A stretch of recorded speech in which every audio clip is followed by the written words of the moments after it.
Thank you, Thomas, for having me. My name is Douglas E. Welch, as it says up there on the screen. I am a jack of all trades. I'm a 25-year plus veteran of IT and computer consulting as an independent. Back before there were blogging software, like we were talking about Blogger and WordPress before, I started blogging before there was actually a blogging piece of software, using includes and other HTML tricks to merge stuff into my pages. The important thing for me is blogging. I just wrote a blog post the other day that said, in order, you must believe to blog, okay? Because a lot of what we run into out there these days is people who've been told they should be blogging or need to be blogging, but they don't really want to do it. The main fact is they don't understand why. Now, as part of my other work to do, and you can see from the variety of things I have up here, I have a blog and a podcast on careers, on gardening, on new media, and there's actually a technology one down here on the side. I'm pretty spread out over there.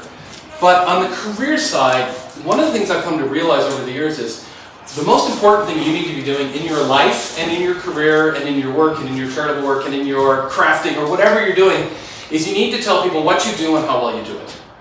Especially in this day and age when pretty much everyone's a freelancer, whether you want to be or not. Your paycheck may be coming from this company this week, but as we all know, that can change overnight, right? So we need to be telling people constantly what we do and how well we do it. Well, for me, the way you do that is through blogging and through associated new media like Facebook and Twitter and Tumblr and a variety of other things that we'll touch on a little bit. But for me, it all begins with a blog because that is your home base. That is your place that you can direct everyone back to for everything that you do. And you see that even I have a variety of blogs. Basically what happened was this is my original blog. And it contained everything up front. It's called Mr. Word? My Word. My words. Yeah, it's hard to read it on the iPad there. The reason the other blogs came into being is because as one topic started to take over the blog, I realized, okay, now it's time for its own blog. So when the gardening started to take over at one point in my life, that got its own blog. When I got into podcasting in 2004, that got its own blog. When technology, that was one of the later ones, but I did decide to eventually roll that out. And the career opportunities column, I was writing a print column for a publication in San Diego. It started in '98. And so soon after that got started, I started that blog as well, just to have a repository for that information. And then when I started podcasting in 2004, it became very important to have it because that's your release mechanism for sending out your episodes each week.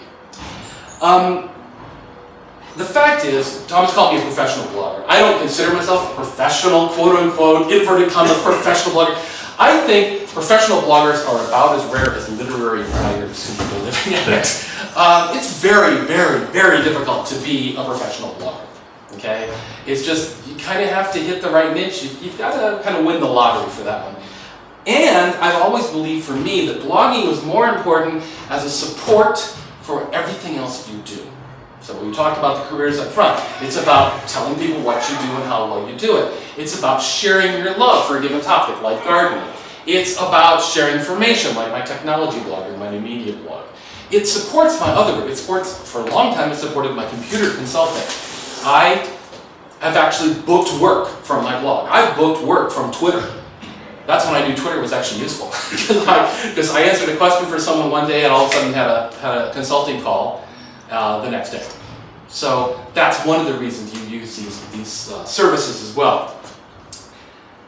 Because it is so important, blogging is actually, I think, a part of your life. The only way to be a successful blogger, whether professional or just doing it for your own purposes, is you have to integrate it into your life. People always come to me and say, oh, where do you get ideas for the blog? Well, I get them from a variety of places, but mostly I get them from my life. The biggest way I get content for my blogs is someone asks me a question. And the fact that if I'm answering the question for you, there's at least 10 other people out there who want that same answer. And probably 100 and maybe even 1,000 people who will find that blog post later via Google or Bing or one of the search engines. So now, through one effort of answering the question for you and maybe capturing that answer, I've now potentially created a great piece of content for one of my blogs. Okay? Most of us throw away great content every day. We just don't. We don't think about it in that way. we don't think about that question as being great content for the blog. There's a term that's been around since newspapers were invented. The beast must be fed. Okay? The newspaper is going out to the printing press at midnight tonight. It has to have something in it. Okay? It must be fed. And that is somewhat the way you deal with a blog too. The beast must be fed. Now, I am not one of those bloggers who will post anything just to post something once a day. Okay? I really tend to post things when I have something interesting to say or something interesting to share. I think if you push it too far, like some bloggers do, it can really seem forced, and it's not serving your needs of, I'm going to repeat this again and again and again, telling people what you do and how well you do it. You're just trying to fill space. Okay? Make sure that each thing you do on your blogs has some impact for you. You're sharing a neat piece of information, a neat picture. Let's see here. I started filling around with an app the other day. We'll see if it's actually the Wi-Fi is also. A new app came across the iPhone called Waterlog. And actually, oh look, it's a picture I took just a second ago. Waterlog. And it takes your photos and turns them into, I must say, as a watercolor artist with this much experience doing watercolor, into really pretty watercolor versions of your photos. Well, that was cool to me. I liked it a lot. And I said, well, if I like it, other people are going to like it too. I flipped up my Google Analytics before I left it, and it's like 20, 22, 24, and they're all looking at that blog post. So again, it was interesting to me. Chances are it's going to be interesting to other people as well. So you upload a regular photo and turns it into... Actually, on your iPhone or your iPad, yeah. You bring a photo up. They do it. It has various presets, almost like an Instagram, that you can choose between. Nice. And it does really nice.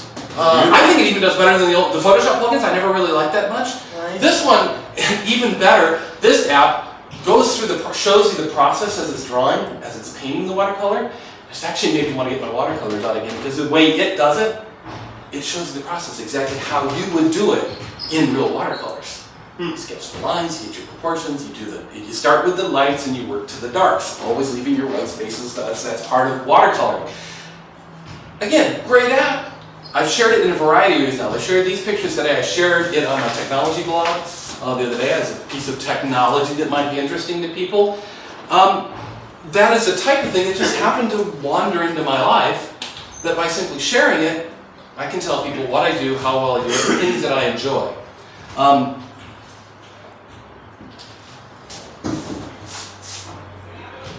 So what I would really try to figure out how to say this with as much emphasis as possible.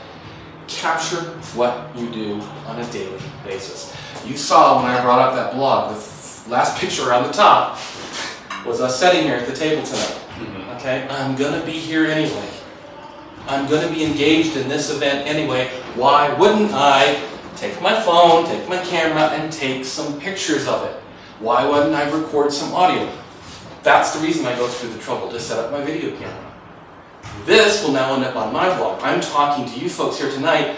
This will go online and could be seen by hundreds of people online on my YouTube channel. Why wouldn't I do that? It's not difficult to do. It does take a little bit of planning, but overall it's not difficult to do. You're going to be doing it anyway. Why would you simply take this great piece of content and throw it away? Doesn't make sense, but I see people do it every single day. It drives me mad. I will even go out and offer to record stuff for people because I want to capture it. And even then it can be difficult. I call it producers. The producer's problem. You want to be the producer, but the talent just will not cooperate. You know, they just won't work with you on that. We have more power than before right in our pockets. We have a video camera, we have an audio recorder, we have a blogging engine. There is a WordPress app for your iOS or Android devices. I posted a blog post the other night from my phone because for whatever reason I got the crazy idea to start a daily blog post series, which so far I've kept up with.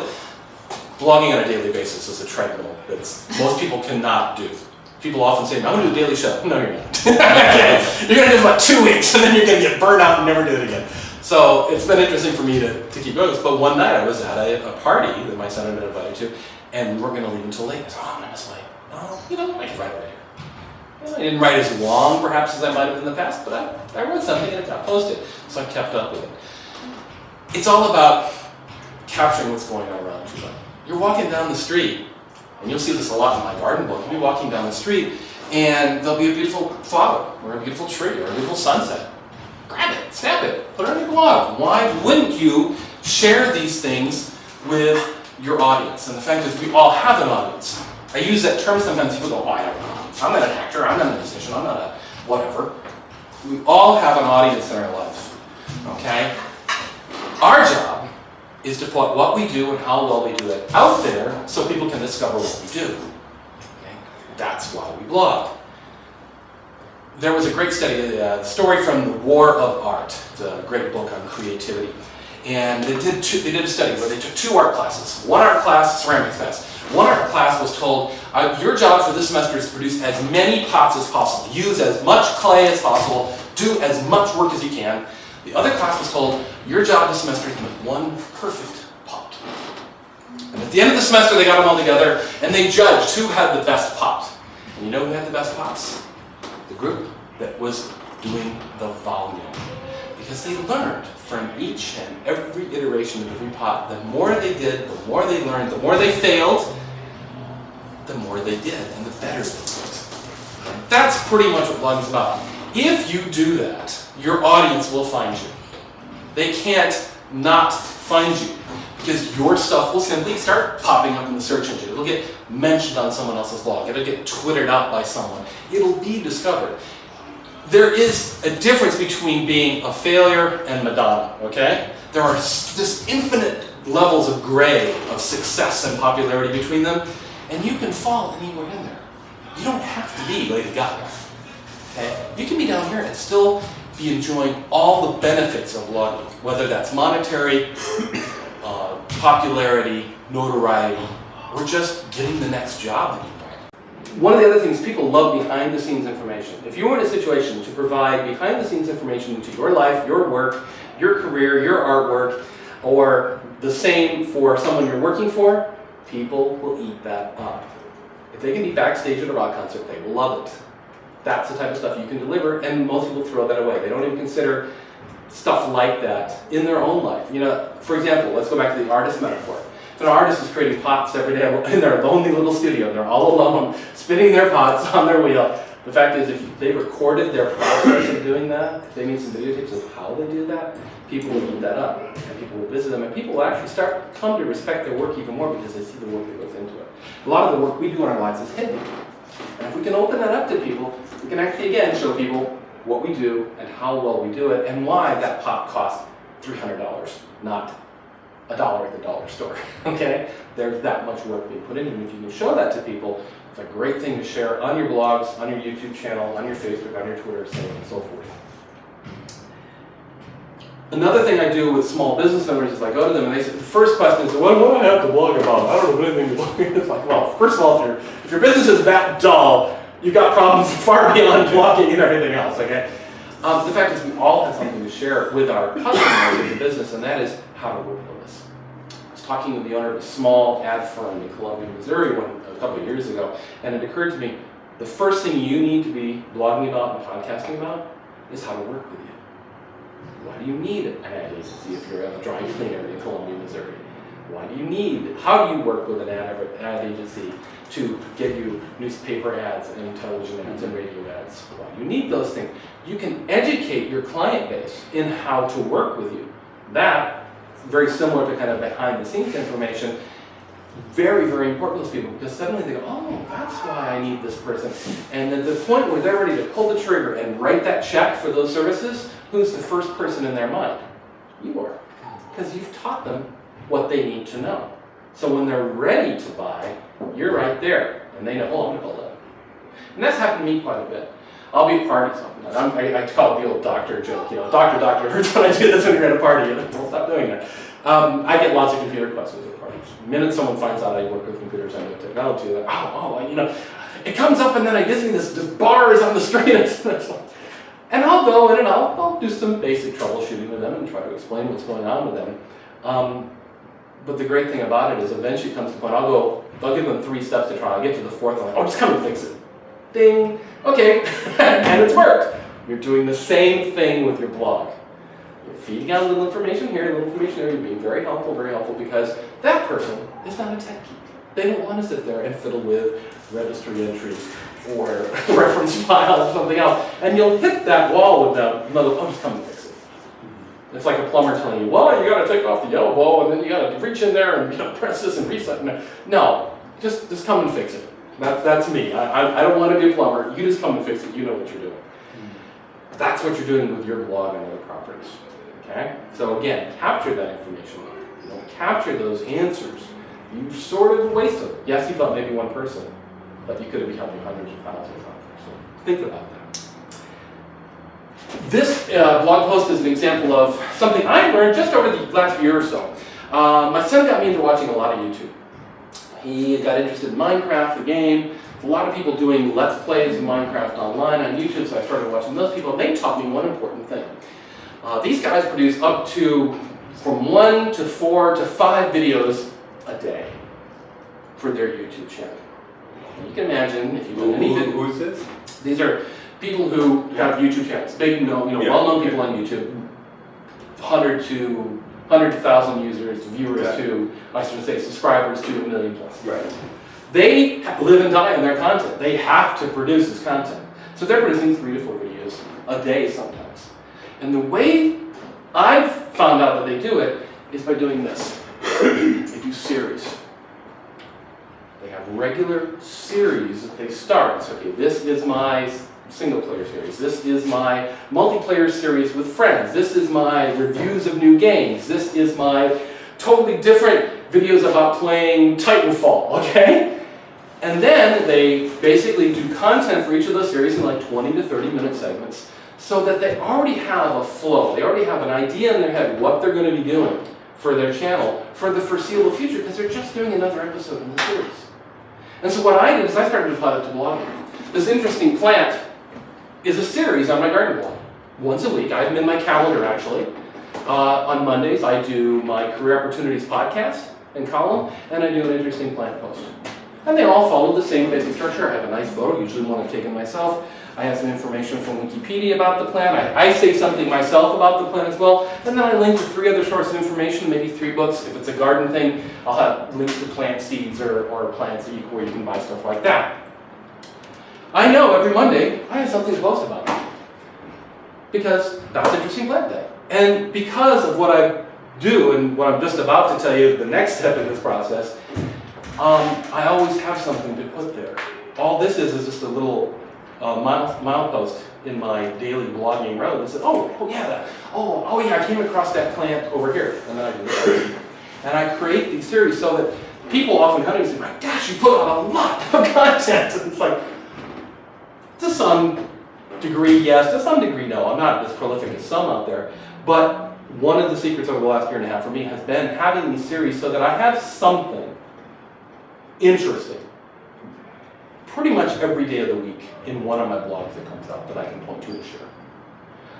That was a big epiphany for me after watching these YouTubers and seeing how they do it and saying, oh, they work with these people for this, and they're doing, and that's another type of series that they can do here, and that's, okay, and it really changed my thinking of how I approach my blogs from more of I post when I have something interesting to say, to, yes, I still do that, but I also make sure that I have little signposts there that say, hey, have you run into something that might fit in here this week or this day?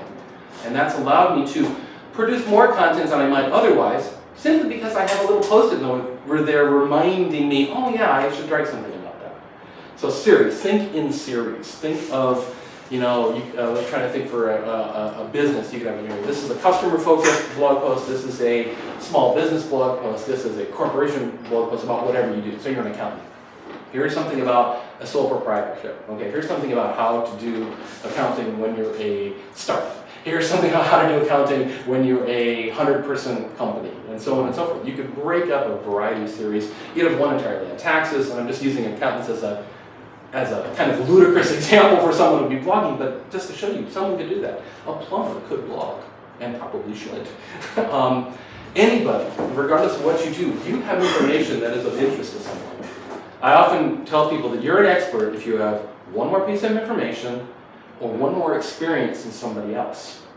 Because if you have that, someone else wants to know that. If you have experience putting a plugin in the WordPress plugins directory and dealing with that, there are other people who want to know that. Okay? because they're trying to do it too, and they want someone with experience to lead them through the process. So you have automatically something that you can share that will find an audience, because people will do those searches online. People will ask those questions elsewhere, and there will be some place for them to go for that information. The final thing, and I would say this is probably the most important thing I do, is I read voraciously. Okay? I used to subscribe, well, when I worked in IT back in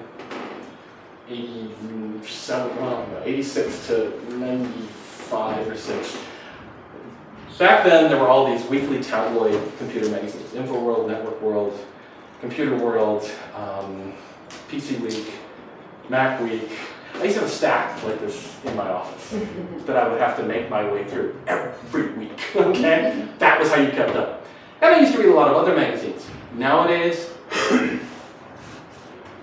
I would say 99% of my reading is done within my RSS reader. I checked before, when I was writing this up today, I checked how many feeds I'm subscribed to in Feedly, which is the reader I use to monitor all my RSS feeds. 1,371 feeds. Oh my God. Now they encompass everything you saw there. Career blogs, and food blogs, and garden blogs, and technology blogs, and architecture blogs, which is something I'm interested in, and art, and everything else. And the fact is, it doesn't mean I read every one of those every day. I go through and it basically only shows me things that are new in my feeds. But that single feature is what allows me to have interesting things to share on a daily basis. Simply because I come across them in my daily reading. I'm studying there with, with my tablet or whatever, flipping, while we're watching TV or just, having dinner. I'm reading a magazine is what I'm doing, except it's a magazine customized to me with much more information than any one magazine could possibly hold. So when you come across something of interest to you, do you sit there and rewrite the whole blog? Or do you link to it? Or do you just take a portion of it? Great question, great question. I do a variety of things, okay? I mentioned this interesting plant post that I did here. The fact is, I came across a picture of a Coosa dogwood on another blog. And all that was a trigger for me, because I had taken this picture last summer back in Ohio, or 2 summers ago in Ohio, and I really liked it. It was a really pretty plant. And I said, I hadn't even thought about doing that as an interesting plant yet. So immediately, in Feedly, or in any RSS reader, there's a way to bookmark it, or say save for later. And what I do is I'm reading through it, I just go save it for later, save it for later, save it for later. And I just collect. I've always had this rolling buffer of stuff that I have found interesting. Typically then, those links are just interesting things to share. And I will share them. I share them on about 5 a day, just the next 5 in the order, on all different topics too. Basically, however I discover them, that's how they go out in my Twitter feeds and my Facebook feeds. So that's the first use of it. Second use might be something like this, where I'll use them as the impetus to write a full blog post or something like that. I also share all those shared items on all my social media sites, because I don't want my social media to just be a source of my stuff, although that's a very important part of it. When I share other people's stuff, it makes people feel a little bit better. They don't feel I'm just out there constantly promoting my own stuff over and over and over. I'm also putting in other interesting stuff that I found interesting that they'll probably find interesting too. And so I think that helps leaven the kind of overall pushiness of PR sometimes, because I'm real sensitive to that. I'm not that type of person. I'm not a really good salesperson and stuff. So I like to leaven my own stuff with this other shared stuff. And I find that's a good way of doing it. Because what will happen is people start to follow my Pinterest feed, or they'll start to follow my StumbleUpon, they'll start to follow my Twitter feed, and they'll eventually come around more and more to my stuff, because it's intermixed with all this other interesting stuff. And so if they find that, Doug always shares great stuff about Arduino and Raspberry Pi in the tech world are like crazy right now, and I'm real interested in that. And so I'm always sharing interesting stuff about it. Well, they'll eventually come around and perhaps subscribe to my blog and start following my blog, because I'm always sharing information like that. Now beyond that, I also will then, if something is really interesting to me, or something is really important, I will then, go and write a full blog post on it. But what I do is I excerpt the blog post, usually a paragraph maybe. More importantly, in those blog posts, I give my interpretation of why it's important. Because honestly, when people come to your blog, that's what they're looking for. They're looking for your voice. They're not looking for someone else's review. They're looking for what you think about this product, or what you think about this review of that product. And when you can share what you're thinking, and what you're feeling about various things. That's the type of stuff people will really tie into. Because that's why they're there. They're there to hear you. You don't go to a concert necessarily to see a tribute band if you're expecting to see the real band. Okay? Tribute bands are great. They're fine. But if you want to see the real band, they fall short. And so you always want to make sure that you interject your own concepts, ideas, tell people what you're thinking about something. That's where you're adding value to it. That's a term you should really apply to everything you do, whether you're posting it on Twitter or Facebook, blogging, doing a podcast, whatever. What value are you adding to the information you're talking about? If it's just something like sharing, which is why some stuff I just share and I never really come back to it. It just was interesting. It was interesting to me, but I really don't have anything else to add to it at that moment beyond, hey, this is I found this interesting, you'll probably find this interesting too. Some stuff I do. And it's when I can go deeper into it, that's when I'll actually then maybe make a blog post about it. Or sometimes I'll write a blog post that quotes one line and goes on for several paragraphs of my own stuff. It just operated as perhaps a trigger. Or perhaps I'm writing a rebuttal to the piece. That can happen too. Someone can write about how there is no altruism, and I'll say, well, frankly, I'm sorry, I don't believe that, and I'll go on and on why there is. So you can use those shared items in a variety of ways like that. That answer your question? Yeah. Cool. We talked about it already as I've gone along here, which is once you create a piece of content, put it everywhere. I often get the question, should I be on Twitter? Should I be on Google+? Should I be on Facebook? Should I be on Wordpress.com? And the fact is, it's never an either-or question. It's a yes and. Yes and. So you will see me. If you look at the sidebar here, let's go back to the main page here. Not only do I have a Twitter account, I have a Twitter account for each of my blogs. Okay, this is the Twitter feed for my main account, which basically is everything I do. If you follow Douglas Welch on Twitter, you get everything that I do. All my shared items of all the different topics, gardening, career, and technology, all in one place. Then I tell people regularly in my feeds, and say, if you're only interested in technology stuff, follow Tech IQ. That's just the tech stuff. Follow a gardener's notebook. That's just the garden stuff. If I'm doing a garden chat like I was last night, I log in with my gardening account, because that's the account that is appropriate to that topic. You can go a little crazy with multiple Twitter accounts, but I found that for me, having one per topic area is best for me. But it is important when you do an Instagram photo that's appropriate, when you do a shared item that you come across from technology, when you do a video on food, those things get shared to your social media accounts. Okay? Twitter, at the early days, asked the question, what are you doing? Isn't that what it said? So I think somebody, what are you doing? Well, there's been some debate over whether you should, post your blog post, and the Twitter says, well, that's what I'm doing. That's what I just did, in fact. Of course I would put that there. So I've never really had a problem with that. The fact is, too, each of these services has an audience. Every service has an audience, in a circle, right? You all seen Venn diagrams, a little overlapping circles. There will be some overlap between the various servers. There are some people who follow me on Twitter that might also follow me on Facebook, but the fact is it's a minority. So the majority of those audiences on those two services are actually quite different. And if I didn't post it on both, there would be a huge part of my audience that I was leaving behind because they don't follow me over here. In fact, I often tell people, whatever is your favorite service, I'll be there. That's why I'm on Google+. That's why I'm on Twitter. That's why I'm on Facebook. That's why I guess Tumblr I really hit this year hard because there's a variety of reasons, but there's an audience there that I wasn't hitting. It's a very different audience from most other sites like that. And so I started working on that this year, and it's actually doing very well. I've gone from like 10 subscribers to 70 in about a month. Just by posting regular stuff. Jetpack, you can auto-post your posts to Tumblr. I do some auto-posting. I have other tools that I use. I don't use Jetpack, but I use some other tools for that purpose. I mentioned the 5 shared items a day. Those go up to Buffer. Okay. I stash them into Buffer, and then they go through. Doug, I know you say you don't do this professionally. You're overwhelming me with this daily schedule. And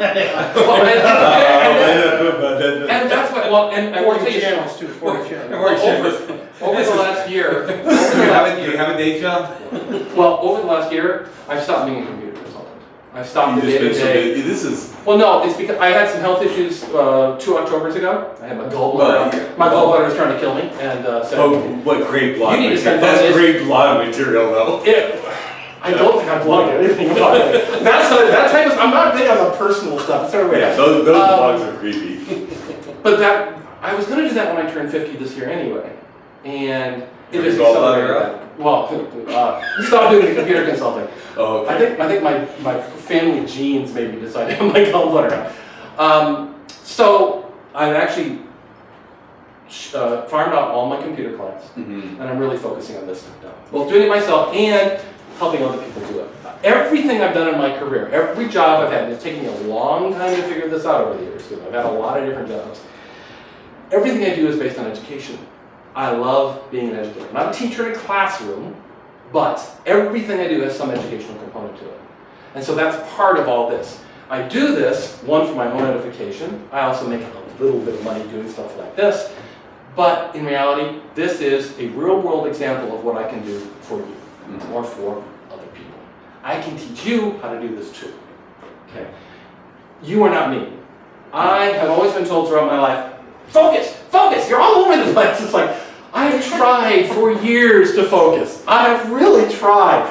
It don't work, okay? And so over the last 5 or 6 years, I finally said, you know, screw this. Because it does not make me happy to try and do that. And the fact is, various portions of these things, you know, I'm a farmer by background, that's where I grew up, okay? There's always a field that you leave fallow, that you don't farm once a year.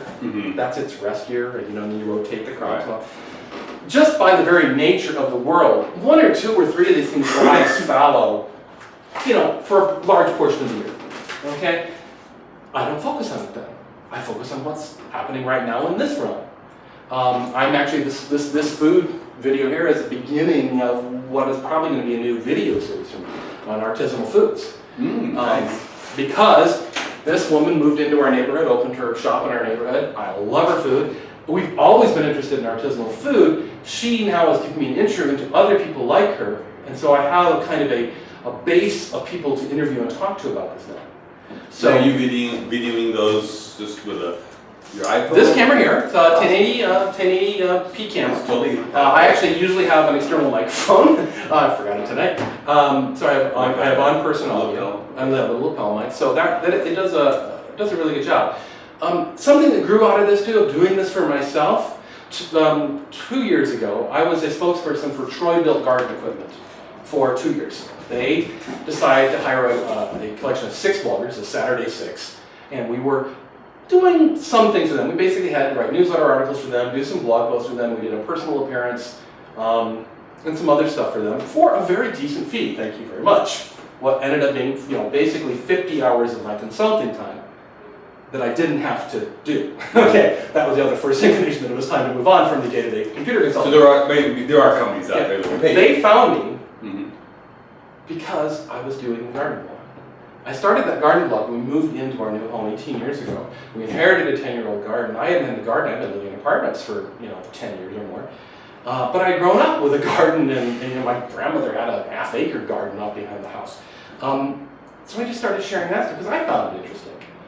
A couple of years after I started writing that, they found me and said, "Hey, you want to review something? You know, look at our catalog. Select anything under $200 and we'll send it to you, and you get to keep it and just write a review of it." Okay, sure. So I did that for a couple of years. Again, because I did that, suddenly I'm foremost in their mind when someone in their company said, "Hey, we want to hire a group of bloggers to actually do a social media push this year," whose name popped up. Ding, ding, ding, ding, ding. You know, just by the very fact of doing it, my audience found me. And so part of what I do is that real-world example of something like this.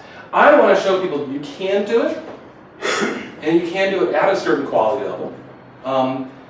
And that it can lead to bigger and better things. I'm not saying you will guaranteedly turn it into something big, but your chances of having someone stumble upon you, having someone discover what you do and how well you do it, jumps greatly if you actually put something out there. If you do nothing, your chances are 0. You do something, you start to move that needle. And that's always been my field of blogging, no matter what you do. Yeah. You need to be moving the needle so people can discover you. So, share it on social media, share it on Twitter. You'll find various sites that talk to you, become your kind of home base. For me, then Twitter, pretty much for the last couple of years, although Google Plus is becoming more and more part of my kind of social media usage. Other places I'm there, I have my, it's like back in small town Ohio, it's like if there's a shoe store in your small town, the people in the county seat decide they want to do business with you too, or rather than drive to your community, I'll come to your main street and I'll open a store there. I'll go do business where you want to do business. So I'm on Facebook. I have a Facebook page for each of the blogs. And if people want to interact with me there, they can, and I will easily interact with them. The fact is, I'm not sitting there checking Facebook every day, like some people do. I get little emails that ping me, say, hey, someone wants to talk to you on Facebook. Oh. So on Facebook, you're not then also maintaining a whole everyday posting on Facebook. You're primarily, your blog is out of posting. You're not, well, even then I do tend to, the shared items go there as well and stuff like that, but I'm not living there, is the way I describe it. That would be tough. And I will say this, it's a great topic actually, because you'll find various social media sites that talk to you, become your kind of home base, but I highly recommend you have your own blog on your own web hosting account that you have full control over, okay? Everybody needs a home base. If you only have a Tumblr blog, Tumblr can go away. Witness MySpace. If you only have a Facebook page, Facebook can go away, or change those pages in such a way that they're no longer useful for you. You always want a place that you're directing everyone back to. That's you, your home base. At the end of each of these videos it says, for more information, visit douglasewelch.com. And there's a WordPress plugin that will send it everywhere, right? Yes, there's a variety of automated sites, automated services I use. I'm using right now, I use Deliverate to auto post blog posts in some service. I use If This Then That for a couple things. I use Buffer for my shared items basically because I tend. Buffer's really nice. Well, yeah, because what is happening is I tend to read in chunks, and what I would do, I would get the spew of shared items because they were going out immediately.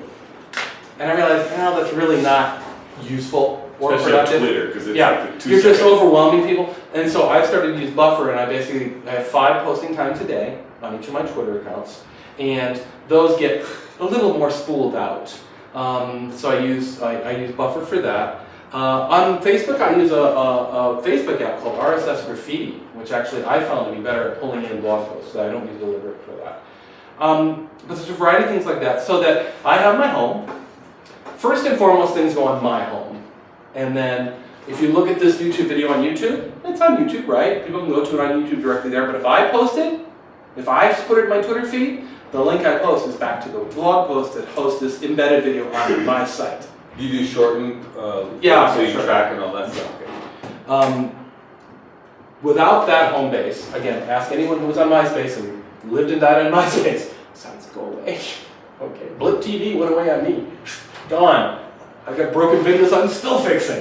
Yeah, because old blog posts, I'm revisiting a lot of old blog posts and just kind of finding the evergreen stuff. I'm like, oh, there's another blip one. Okay, we're going to get the video back in there it belongs.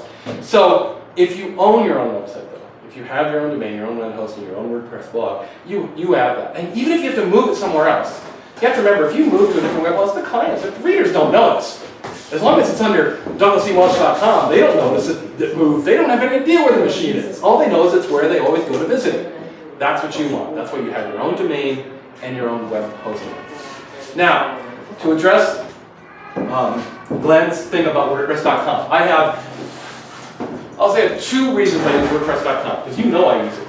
Because both of these both of these and more. There's just the reasons I use it, and I agree with what you said about it as far as a home base for most people. I use it because these are organizations, and I go into organizations with the full thought that I may no longer be operating them or controlling them. They may get spun off to another group of people, another advisory board, another person in general, another admin. And by posting them here, I have the ability to add someone else as an admin, remove myself. I don't have to worry about changing web hosts. You can actually do that on install. But they have to move it to their web host. There's a lot more, for me, there's a lot more complication involved in moving an entire website rather than simply giving them access to that one being noted. Well, and the other reason ties into it, I don't know if it's going to be an ongoing thing. You know, a lot of these things especially come and go. And so I don't go through the whole trouble of setting up on my own web policy and all that stuff. The way you get around it, though, as you said, is get your own domain name and simply point it over here, because you can point that domain name anywhere else in the future. And again, people aren't going to notice. They're not going to, no, they don't care. And so if you at least do the domain trick, when you have your own domain, it simply points to your WordPress.com blog, you sort of protect yourself. And that actually, in this case, both of these have those. If you go to careercampinternational.com or you go to newmediainterchange.com, they'll take you to the WordPress.com blog, but I can point them anywhere in the future. That's the reason I use it. However you bring yourself to blog, I hope that I convinced you to do it, or if you're already doing it, to do more of it.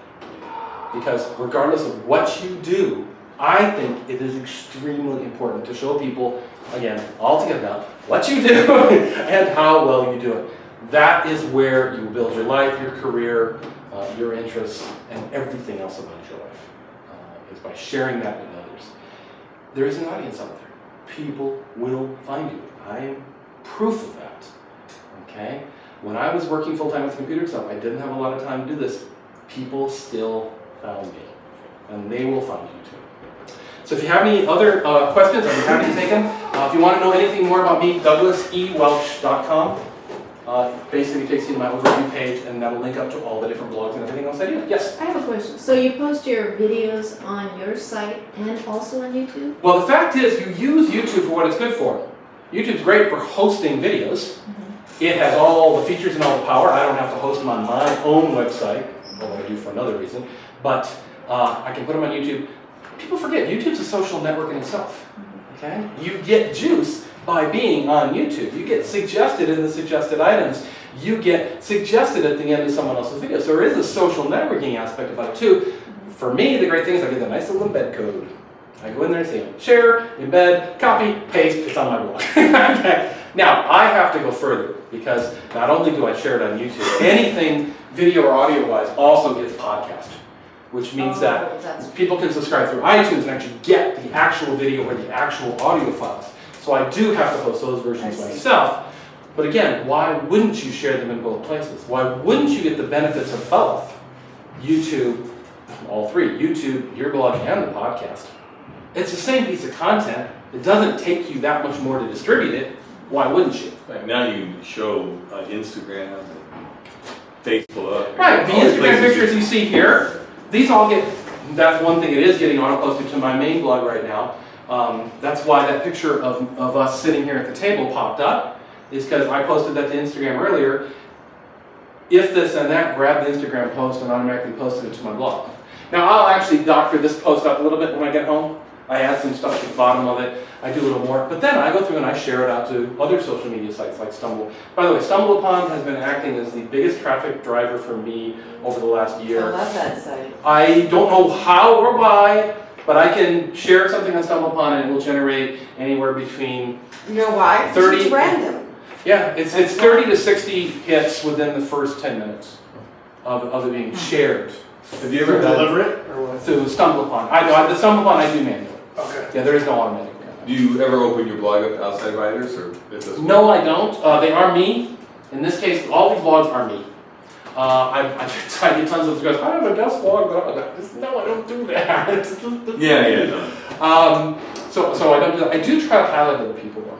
Like Christine, the owner of Cream Caramel. I really like what she's doing. I think she's amazing as well. And then more in that case, there might be a specific person you bring on for interest. Just curious. Well, what I do, and this goes into the podcasting world a little bit, is one of the great ways to attract an audience to your blog or to your podcast or your video series or your Twitter, interview someone else. Because what you've done is when you interview, if I go out and I interview Glenn, I have my audience, right? Glenn has his audience. If I interview Glenn, and the two of them here together. No self-deprecation. So if I interview Glenn, I tell my audience, right? What's Glenn do? It's a good interview. He goes, hey guys, I got an interview over such and such. And all of a sudden, I have Glenn's audience. Bingo, that's the way you want to do it. I recommend that for a lot of people getting started. Go out and interview people you're interested in or that interest you. And you will, for lack of a better word, it's kind of dark shading out of it, you co-opt their audience. You don't have to ask them for a mailing list. You don't have to ask them to send out anything to the, you just co-opt their audience. Because you bring those two Venn diagrams together, boink, all of a sudden you increase your audience. It's a great way of doing it. And it's, for me, that's what I want to do. I want to share what I find interesting with other people. And that's just simply another way of doing that. Questions? Everyone's come out and blog, right? No. Right? No, you said a couple of things I really liked, Doug. One, maybe not for others, but quite often there are a lot of arbitrary ideas about blogging out there. If you listen to me, you have to do things like, if you don't write 351 words, nobody will follow. Or you have to have a number in the headline. You have to have a number. Or, you know, I this read kind of stuff, and or just, you know. I read a lot of those blogs because I want to get, who doesn't want to get more attention, right? Okay, everybody wants to get more attention. Right? There is no panacea. Everyone's looking for that magic trick. Everyone's looking for the golden ticket. I'll do this and I will win the golden ticket and everyone will know me and I'll be Lady Gaga or whatever. It doesn't exist. There are certain things you can do. I have found that most of the things they suggest in a professional blogger's blog or newsletter or whatever are just a little beyond my twink factor. They're not the way I want to treat the people reading my blog. Mm-hmm. I want people to come to read my stuff because it's interesting, not because I've tricked them somehow. And there's a lot of blogs out there right now who link bait. They write headlines that are designed to be link bait that everyone will click on. It's like the baited hook in front of a fish. Oh, I gotta bite that. I gotta click on that.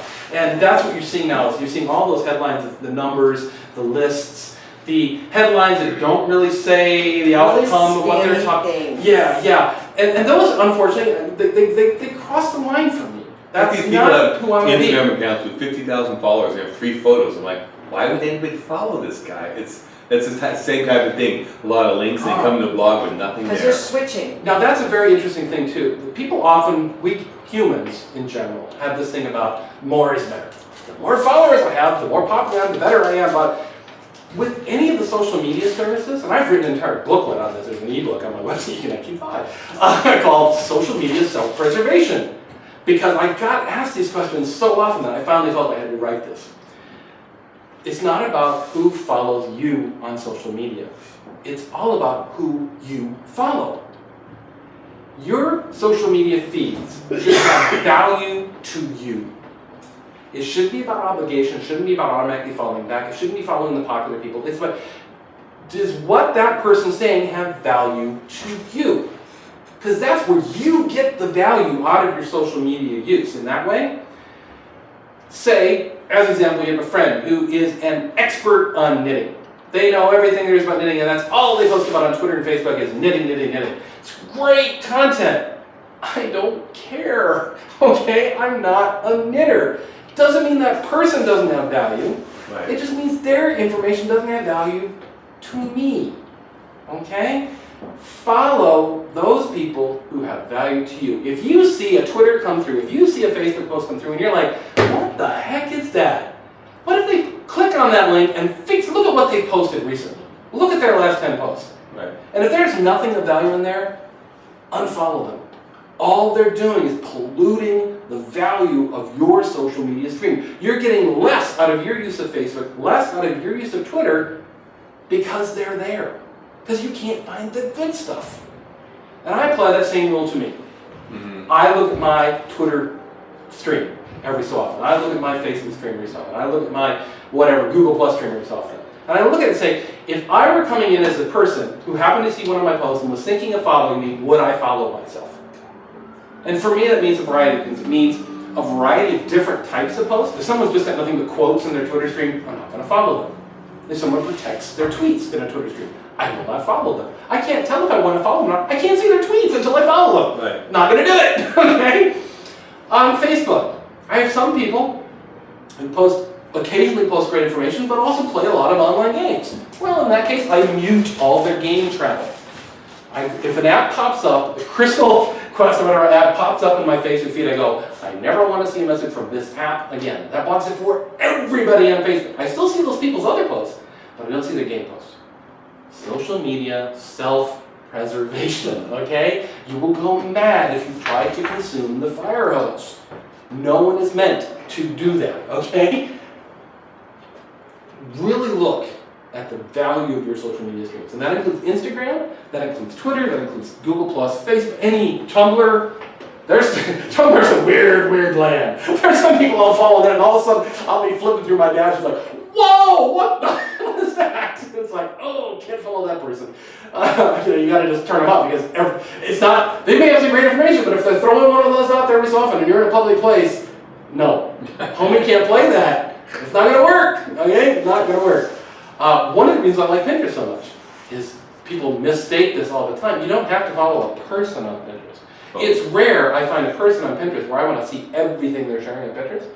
Pinterest is great though because I can go into their pins and say, what boards do they have? What topics have they set up? Oh, I want to follow gardening, I want to follow DIY, I want to follow food. Pinterest is addictive. I want to follow blog, but I can pick and choose. You know, if they have the I am a gun nut board, I don't have to follow that part. You know, whatever. You know, so I can pick and choose on Pinterest. Where on Tumblr I can't. It's an all or nothing. I have to follow them. Yes, please. A couple of the questions because we have to debate Yes, in 10 minutes. Just from a practical sense, and let's say, I mean, most of the blogs I've done, I've never done one for myself. I was in the writing for other people, which can be really tedious. But you know, it's not your voice. Yeah, that's we were talking earlier. I don't. It's very difficult to blog for someone. All I do is just part of my other business, not pure practice. What I do is I've been doing some work recently where I actually post items for someone else, but it's information about them that they've given me. Yeah. They just need to post. But anyway, Anyway, yes, but the question. question being, you know, let's say for myself, I think she has a blog, you were thinking of one, I know you have one. What you know all about You have a blog, right? Yeah. You maintain it, I don't know if he has one, probably Glenn, but, you know, just getting started on that, you know, let's say, hey, to really take it to the next gear, aside from, you know, have a website, whatever, you know, you can just get a 2013 or 2014 theme, they work great. No, not that I'm proud of it, but you didn't see it. All those are free. Yeah, you get lots of free. I found one template For- that actually worked well for me, and that's and it. I liked, and you know what? It's so fraught trying to find a template that does what you want to and looks well that I have stuck with that one. Right. But I try to, because mainly with my stuff too, I'm lucky, it's more about the content than the theme. Right. So, But let's say, you know, what would you suggest, let's say, as a starting routine? Say, like you set yourself a goal blog every day for the next year. I or wouldn't 3 do days. that. You I would do wouldn't that do maybe like once a week, and 3 shares I would set up one blog. a week. No, I would say one blog. One blog. Yeah, just one. Do what I set up that one blog. Because Maybe it's on the Tumblr blog. Maybe it's on the Tumblr. You know, let's just talk there. Okay. Set up one place for you to put stuff. you start using whatever you want. Because what I find is you won't start putting stuff up until you have a place to put it. True. And the simple act of having a place to put it will then change your thinking. You'll be out somewhere. You'll see that beautiful sunset and say, oh, I can put that on a blog. And it'll trigger something because now you have a place for it to go. Oh, I can put that on Instagram. I have a place for that to go. That's going to push me over that edge. It's going to move that snowball down the elevator. Oh, I can take that and put it on Instagram. I can take that.